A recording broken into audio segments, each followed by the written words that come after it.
আল্লাহ তাআলা বলেন ওয়ামা আনফাকতুম মিন শাইইন ফাহুয়া ইউখলিফুহু ওয়া হুয়া খায়রুর রাসিকিন। যে দান করে, দান করলে যে ঘাটতি হয় আল্লাহ তাআলা এই ঘাটতিটাকে রিপ্লেস করে দেয়, রিপ্লেস করে দেয়। বিষ্ণু ইসা ইসলাম বলেছেন মা নাকাসা মালু আবদিন মিন সাদাকা।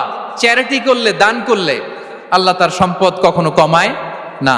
প্রতিদিন সকালবেলা দুজন ফেরেশতা নেমে বলতে থাকে আল্লাহুম্মা আ'তি মুনফিকান খালাফা, আল্লাহুম্মা আ'তি মুমসিকান চালাফা।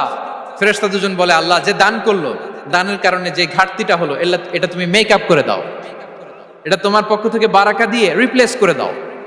আর যে ধরে রাখলো, কৃপণতা করলো, ওর সম্পদকে আল্লাহ তুমি ধ্বংস করে দাও। ওয়াল ইয়াদু বিল্লাহ। আমরা যেন দান করি। এরপরে বিষ্ণু ইসা ইসলাম বলেছেন বেশি বেশি হজ উমরা করলে, বেশি বেশি যদি কারো সাধ্য থাকে, ফিনান্সিয়াল ক্যাপাসিটি থাকে, বেশি বেশি হজ উমরা করলে তার রিজিকে বারাকা নেমে আসে। সব শেষে হচ্ছে দোয়া করা।